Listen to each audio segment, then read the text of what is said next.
It started back in 1997, August 19th actually. Mom and I always went and followed the balloon festival. That was a big thing we looked forward to. She would get up early and come down and meet me in the park before 6 a.m.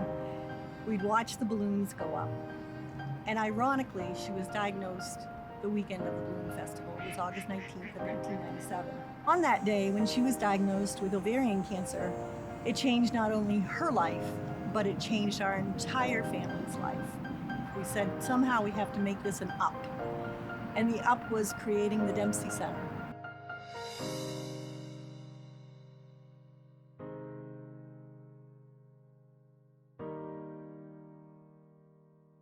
The gift that was created was a space and a place for patients and families to go and receive that support and care.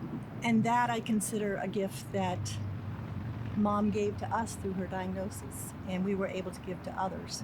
And when I say we, it was myself, my brother, my sister, and an amazing oncology social worker named Carrie. Back in 2007, I was working at the Central Maine Medical Center's outpatient hematology oncology office. I'd been a pretty long time oncology social worker at that point. Patrick had reached out to his sister.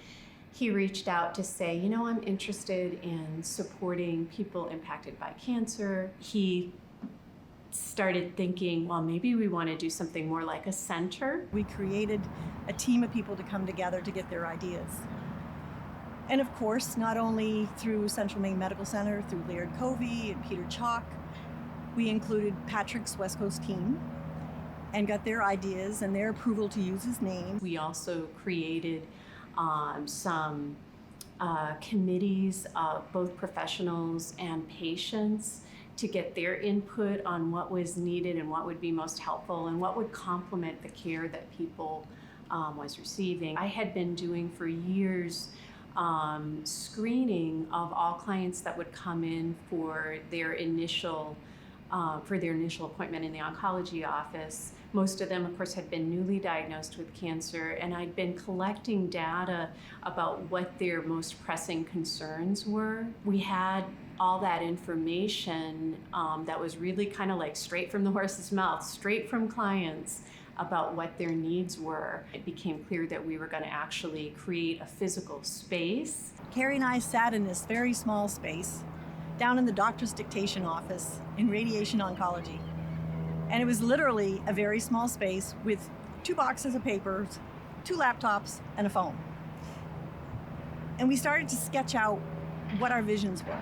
We started out in a teeny tiny former one physician practice office. Basically, I want to say we had like 5 rooms. Even though they had the word the center.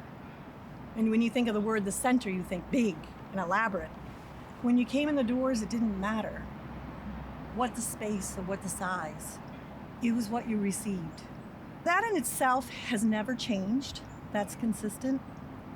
What has changed is the space. We had a very small space to work from, then we went to a doctor's office on 10 High, then we had another doctor's office, and then we had LifeLight's office. And we were there for 3 years. Within the first 3 years, I think we had grown to a staff of 17, and we had a lot of volunteers already, both through the Dempsey Challenge and through just different office work and services and creating comfort items and all of that. We quickly outgrew every space we went into. We were blessed and fortunate to go down to 29 Lowell Street, where the Dempsey Center is currently housed, the one in Lewiston. And it was huge. We thought, oh my gosh, so much space, this is great. And we quickly outgrew that. But that's where I know that we'll need to remain in the Lewiston spaces with that and make it work. We've grown and expanded, and that's been really, really exciting. And I think also we've really worked hard to retain a pretty personal, high-touch, warm feel in the way that we deliver services and just in the way that kind of being very intentional about the space and what people walk into. So while we've certainly had some changes, I hope that part is something that, to me, it feels like that's remained pretty consistent, and I hope it does for clients that use the center. Heard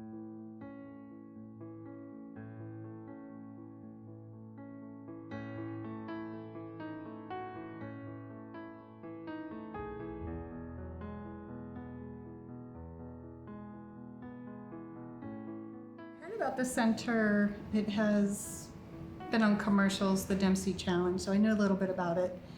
And I first came to the center because another patient brought me here and brought me to the women's support group. And once I came to that, I was hooked. What brought me to the center was being diagnosed in April of 2015 with breast cancer, and just information overload and stress level about an 8 out of a 10. I've been an oncology social worker pretty much my entire career, so probably about the last 9 years. And I worked in different settings, mostly in hospitals and outpatient clinics. And I most recently had worked at Central Maine Medical Center as the oncology social worker for the radiation therapy department. And I frequently had heard from my patients there how wonderful the Dempsey Center was and about all the services that they offer. I knew what they did, but I had never really been over here. And then when I was diagnosed with cancer, the cancer team had mentioned it. So I came over and had an orientation. My very good friend, I became one of her caretakers. She wanted to come, so I brought her. I came in, liked what I saw, liked what I heard, and said, gee, maybe I'd like to volunteer there. Then I went through some treatment and surgery, and after that is when I got involved in their programs. I came to the Dempsey Center originally with my children, trying to hopefully get some help explaining them to what my wife Carrie was going through with cancer. And since then we've been quite actively involved with the Dempsey Challenge. I was a hospice social worker for 12 years before coming to the Dempsey Center.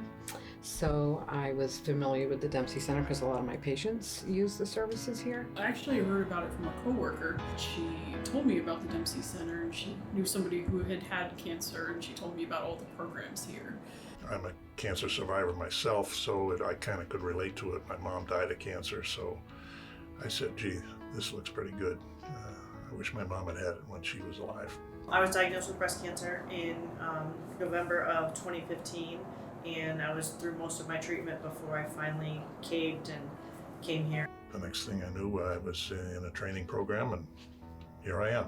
Eventually made my way here, took a tour and met with some of the staff members and really just felt kind of welcomed. Really, the only thing I could think of leaving hospice work, because I loved it, was here. Wow, this is would be a really great place to be able to work, to be able to focus on meeting clients where they're at and treating them from a holistic and individualized perspective, which is kind of really unique in the way that services are offered here. I interviewed and was like, no, I think this is the right place for me now. This is my next move. So I've been here 5 years. I knew it was here for folks with cancer, but didn't know exactly what they provided for services. When the Burnett Best Center had suggested that I come here, my eyes were opened up to a whole new world.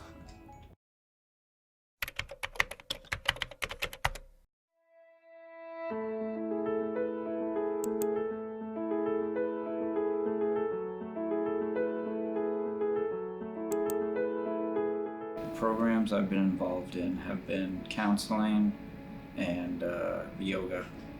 There's just so much going on. There's cooking classes, there's support groups, there's even a group of knitters that get together and make hats for people who are going through chemotherapy. My first focus was my kids. They were 5 and 7 at the time, 2 little girls, and coming here to use them to explain what was going to be going on with me, to not scare them, but make them understand what's going on. Early on, I was a member of the Women's Cancer Support Group, which had all different types of cancers, but it was all women discussing life with cancer, life with chemo, families, work. I joined into the women's program where I met a bunch of great ladies, and just kind of everybody knew what everybody was going through at the same time because we were all going through it. And you had happy times, sad times, laughter, tears. It was just a great, literally, support because everybody knew what you were going through. And from there was a brochure in the room that we were in, and I got to look through that and see what other classes and programs were offered. So I have attended a few of those. I think I'm actually feeling healthier now than I was before I was diagnosed with cancer. The nutrition has been great. I was kind of in a rut with food, and they've offered many different ways of adding better food to your diet. Yoga, of course, is great, and the massage was helping me to relax and get through the process of treatment. When I walked in, like the first day, I felt like really welcome already. Just the way the center was put together and just the way it was set up, it felt really welcoming. And just the staff there were all really nice and friendly, and I just felt like, not like I was home, but it was like a second home, kind of. What they've offered to the family is above and beyond what anybody else could offer. Whether it's, they've done the massages. My oldest daughter absolutely loved the massages. Fell asleep on the table. Trying to, go to high school and have friends and have relationships at the same time as being a caretaker was incredibly stressful. So I used the massages a lot, and it was amazing.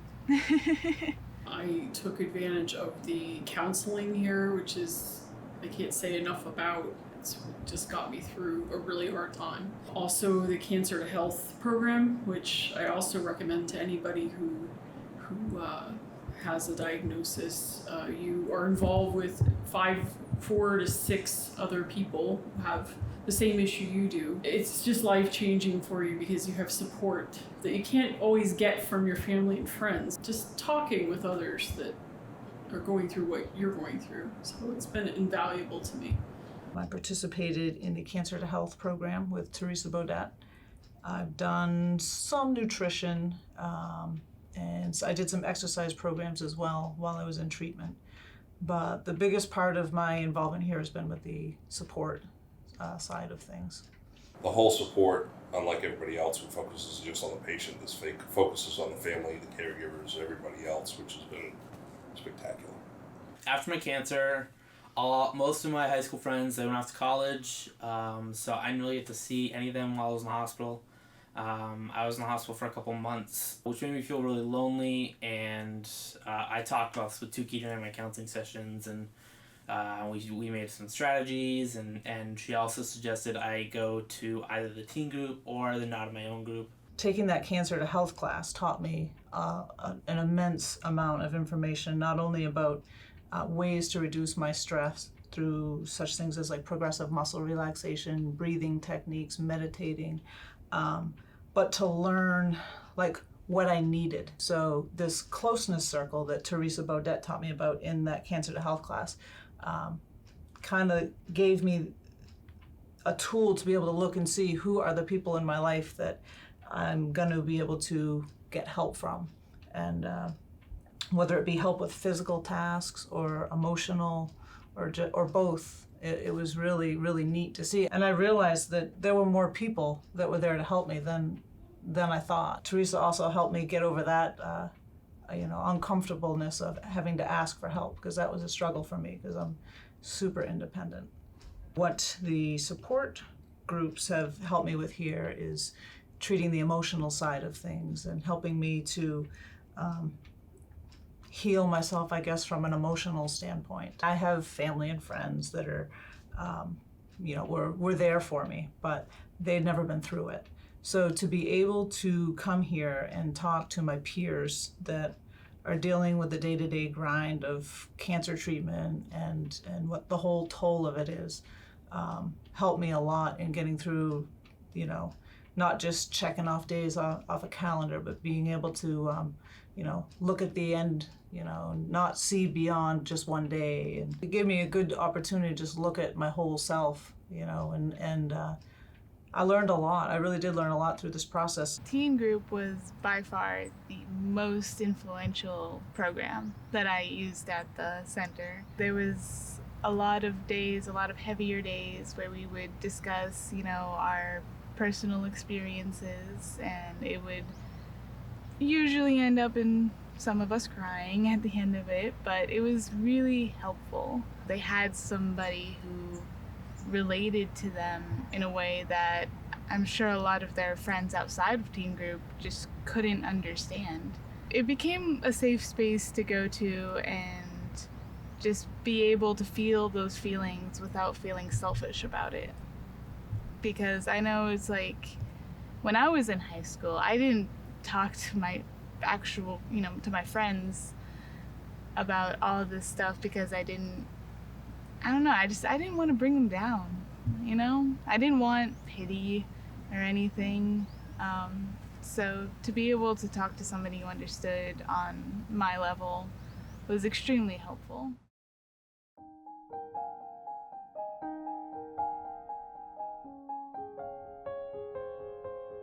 My title is Director of Professional Services, so I oversee services that are led by licensed professionals, so our counseling services, our support groups, our healing tree services for youth and families, and all our complementary therapies, Reiki, massage therapy, acupuncture. At this point, I am doing a lot of administration and kind of supporting and coaching and helping with staff development, but I do maintain a little bit of time because, again, my soul gets fed and my cup gets refilled, whatever metaphor you want to use, through doing the direct work with clients. So I maintain a small amount of my time to see clients for individual counseling, and I run our support group for people with advanced cancer. As a volunteer, when I'm called an administrative assistant. And how can I describe that? One way is to do anything they ask me to do. But what it involves primarily is I'm the backup for the staff people that are working at the desk. So if they have to go do something, I take over those responsibilities, such as the phone or greeting clients. I'm involved in most of the programs by working with the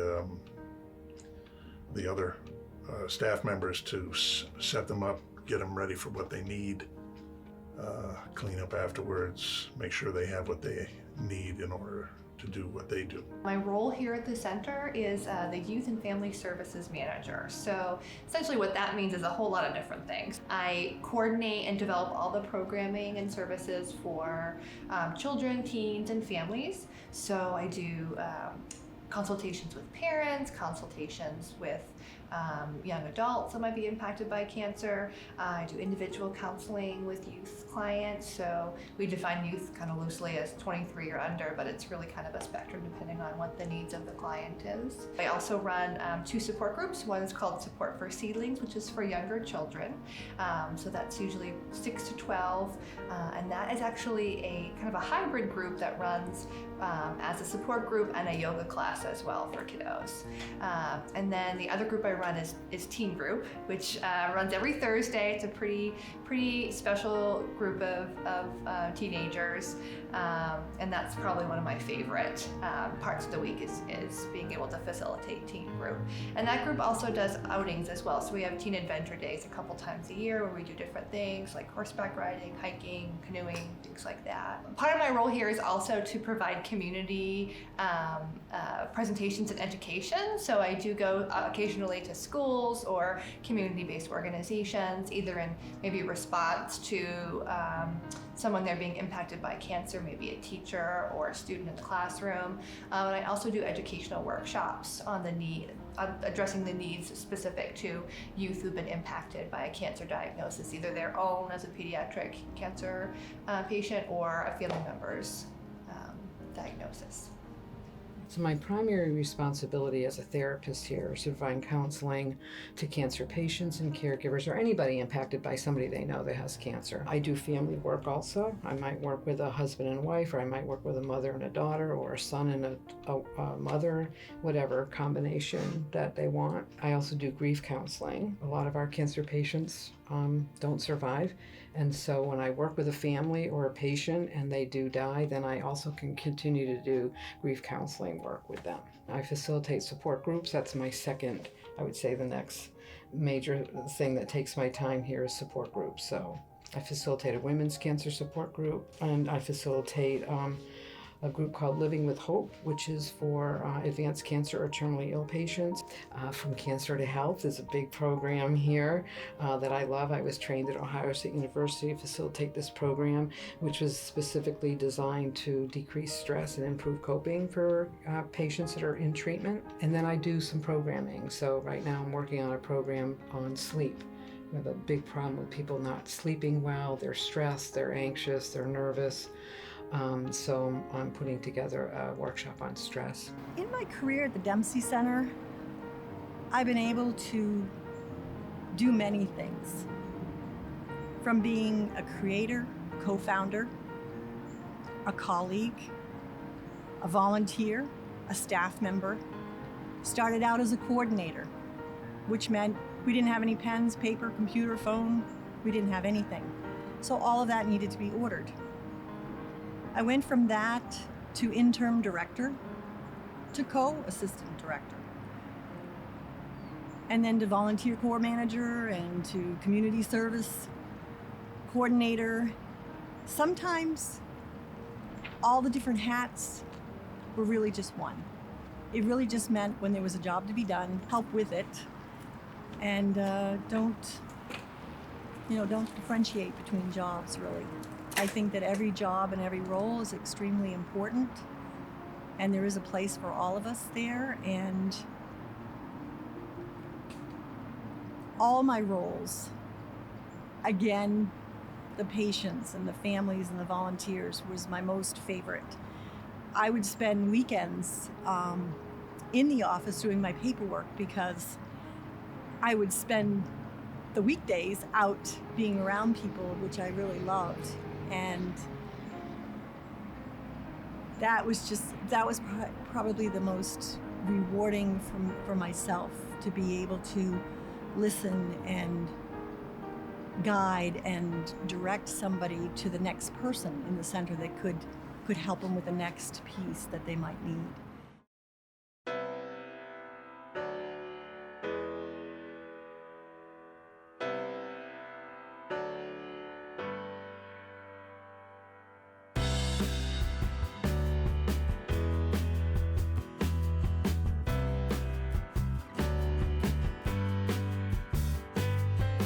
I can't thank you enough.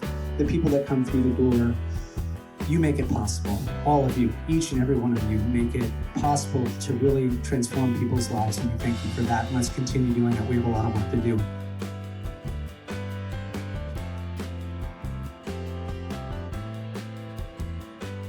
So my brother actually was the idea behind it and said, let's create a bike event.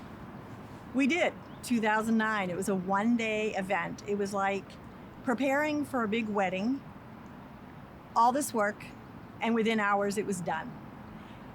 And we realized, although very successful, we needed to do differently the next year. And the next year we did 2 days. It was a walk, a run, and a cycling event. And I say event, it's not a race. It's about being present, being in the moment, and just being there and supporting one another.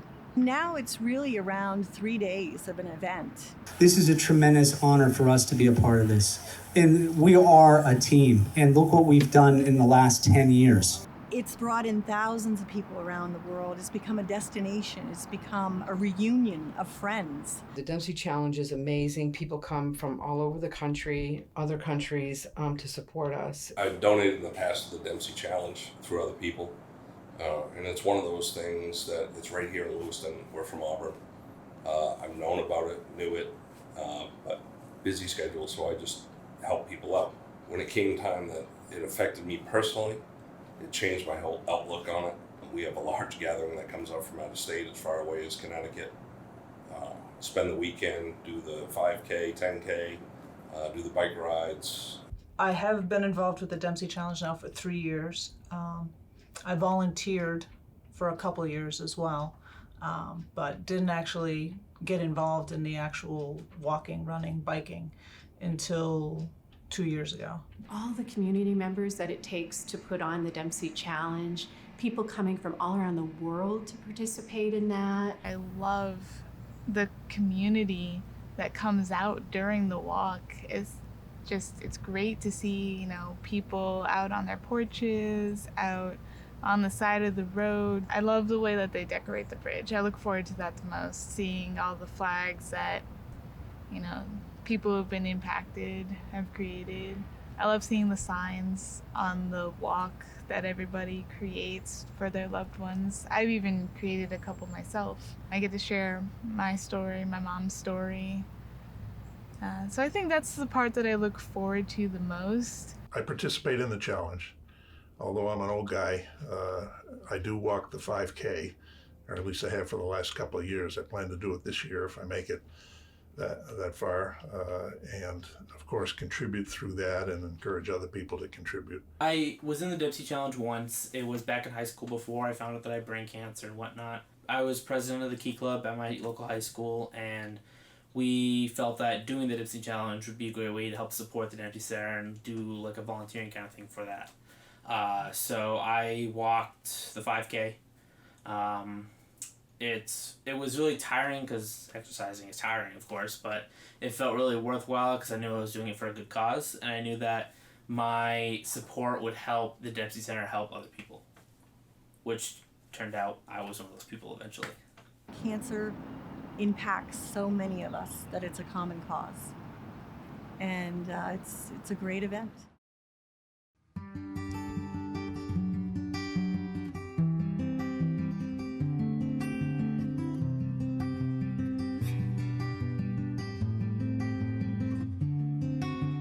It's definitely worth coming because it helps you go on with your life, like to kind of forget about your diagnosis and continue with normal life and learning your new normal, which is pretty tough to find that after your diagnosis. You kind of sort of forget that you have cancer, even though that's what this is all based around. This kind of makes you forget all the worries, and nobody's judging you here, nobody's looking down on you, everybody's just understanding what you're going through, and it's kind of like a peaceful place to come. When I was going through my treatment, I didn't really want to talk about how I was doing because it was all I dealt with. I wanted to talk about what few friends visited me. I want to talk about what they were doing and learning about like what normal life was about. And that's something that's really important, I think, to people who have been diagnosed with cancer is, yes, cancer is a big part of their life now, but it doesn't mean that it is their life. For most people, it's hard to come through the doors, right? You don't know what to expect. It's really hard for most people to talk about their cancer experience. And, I think that's normal and to be expected. And sometimes just normalizing that for people can really have an impact, and they can say, okay, I'm not the only one that feels nervous about maybe trying something new. I was really impressed when I first came here. There were handmade pillows that people had made, heart-shaped. And, you're kind of going through a hard time. It's just sort of nice, here, take this pillow. Take whichever one you want. And they just have these little gifts around for you, just to make it, make you smile. You think you're alone at first, but then you go to the Dempsey Center or you look online on your social media for groups and you find that you're not the only one. Yes, other people have had cancer, but then you find people that have had the same cancer. They've taken something that in everybody's lives is very negative and trying to make the positive out of it. And not just as far as, having a women's group or a men's group or doing this, that, or the other thing, but it's bringing people together that can talk about it, get it off their chest. There's probably something here for everybody. They have groups for kids, teens, men, women, and they don't pressure you at all. So when you come in, it's what you want. If you want to get enrolled in classes, they'll help you with that. You can, if you just want some one-on-one counseling, they'll help you with that, and it's all free. The Dempsey Center offers many different types of support, whether it's counseling, nutrition, yoga, crafting. There are support groups for the children and for the teens. Everybody there understood, and they were able to take a lot of the burden off my shoulders, and I was able to be a kid. I know a lot of people with kids that are going through this, and kids, the kids need attention too. if they want it. You know, you don't have to force them into it, but if they want it, it's here for them. Even if it wasn't on teen group days, you know, I felt like I could go there and I could talk to somebody if I was just having a hard day. As soon as you come in, you're family. And everybody is a support system. I mean, they have individual counselors, but everybody here is ready to listen and help you.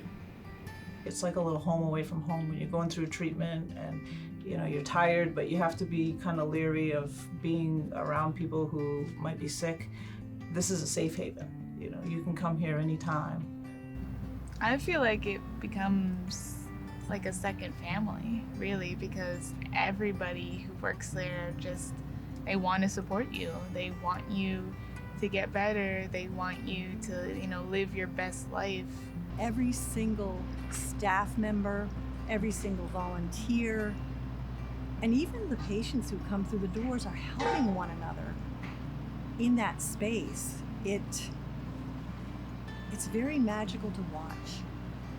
Having the center as like a central location where I can go to and receive services for emotional, for physical, for any kind of mental, any kind of problem I'm having, the Dempsey Center's there. I think we are honored in this area to have this center. It's a great place to have in our community, and it's a great place to go. And I'm really pleased that they're expanding into the Portland area, because I think there's a big need down there as well. So I think we're lucky to have it. And, you know, we're going to grow. That's the goal now, you know. We're going to merge with Cancer Community Center, and it's going to be a Dempsey Center, and the idea is to just do more of this, you know, as far as we can to help more people. You hear, so-and-so used the center, and it made a huge difference to them. And whether or not they're still living and in a journey with cancer, or whether or not their loved one has passed, it made a huge difference to them to know that they had a place to go and receive that support. And I think it's worth the drive. For me, I drive almost 2 hours each way for support. But for me, it's worth it. And I would tell anybody who's newly diagnosed to at least come at least once to try it out. And I think that once people come here, it's such a welcoming place and it's non-judgmental. So I think once most people come once, they come back again. It's an optimistic kind of view of cancer. It helps you go forward instead of being sort of hollowed into this deep world of, oh, I have cancer and oh, it's awful. It helps you take that next step forward and say, okay, I'm gonna be healthy, I'm gonna do what I can do and go forward, and we can do this. The Dempsey Center has done a tremendous job as far as raising the awareness in the community that this is a very important step in the process as well. It's not just whether it would be chemo or radiation or any of those things, but it's being able to sit down and talk about it with your peers. It's looking at the family, it's looking at the kids and looking at the caregiver and focusing on them as well, because it's not a single battle. I mean, this is a group effort. When somebody's going through that, they can't do it alone. And as far as a caregiver goes, they can't do it alone. And the kids can't do it alone. So it's bringing everybody together, working together to create the best out of a bad situation. My favorite part is the women's support group. I have made a lot of new friends through being involved in that support group. We get together and exercise, go for a walk, so that silver lining of not, realizing there are other people out there, and now I've made new friendships as a result of being involved in that support group. I've made lifelong friends from here, so I guess that's something great I've taken away from here, is that build friendships around cancer of all things. You wouldn't think you would, but I think for people who are going through this, especially if you're somebody who doesn't have a big support system, come here because you'll find it here. You might be in a group or something where all the people start out as strangers, but then you become friends. There's so much that they will do for you and with you and help you. And even if they don't have the resource there for it, they will guide you where you need to go for it.